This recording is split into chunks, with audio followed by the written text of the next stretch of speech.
Hello everyone, this is Gautam Iyer and I'll be demonstrating to you the simulation that I've built for buck converter booster pack with F28377S Launchpad. This is basically the open loop configuration for the buck converter, and I'll be releasing the closed loop configuration pretty soon.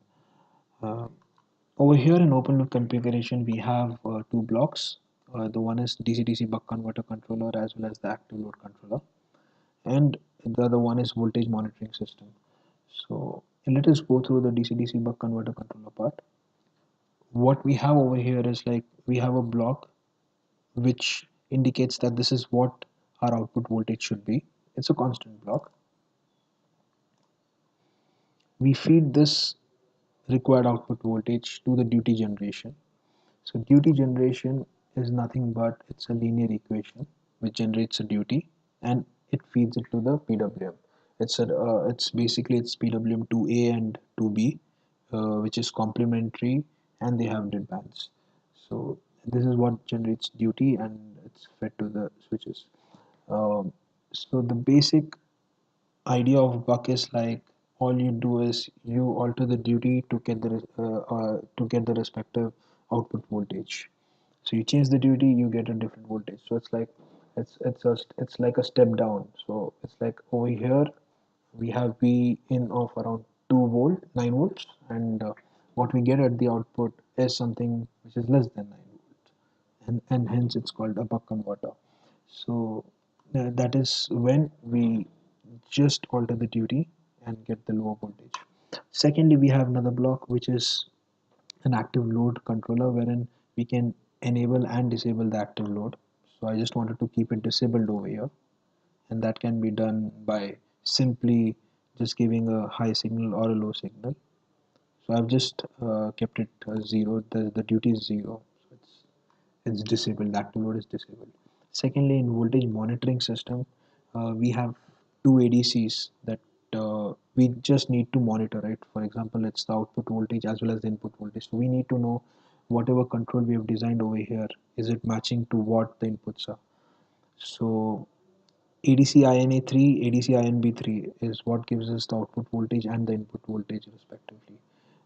These are the gains, and we transmit it to CAN. So we get the actual analog value in the CAN itself. So let me show you what CAN log I get. So when I previously ran the whole uh, simulation, what I got is for so now we have two identifiers. One is with the last digits 1 and 5, right? So this is where I've set it. So when we check the message IDs, 1 denotes that it's a voltage output and 5 denotes that it's a input voltage, right? So let me just show you. So 1 denotes it's a voltage output. So if we convert 838, that is, if you convert, I'm doing the conversion now, so it's like 838 hex gives you the decimal of 2104. So this is a 4-digit number which has to be divided by 1000 to get the actual analog value.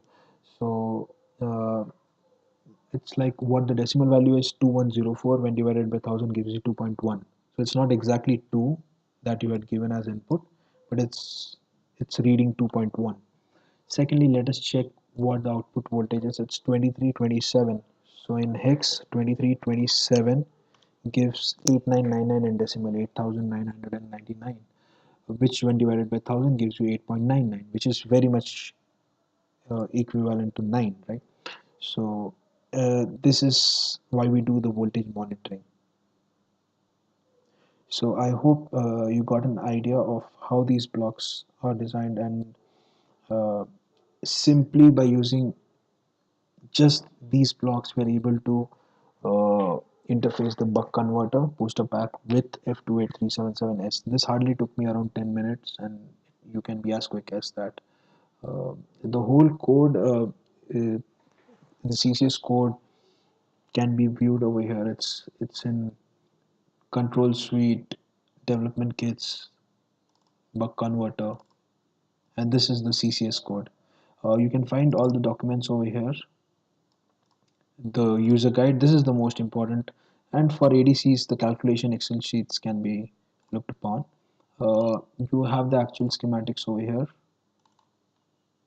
These are the board level schematics, the detailed ones, which is also present in the user guide.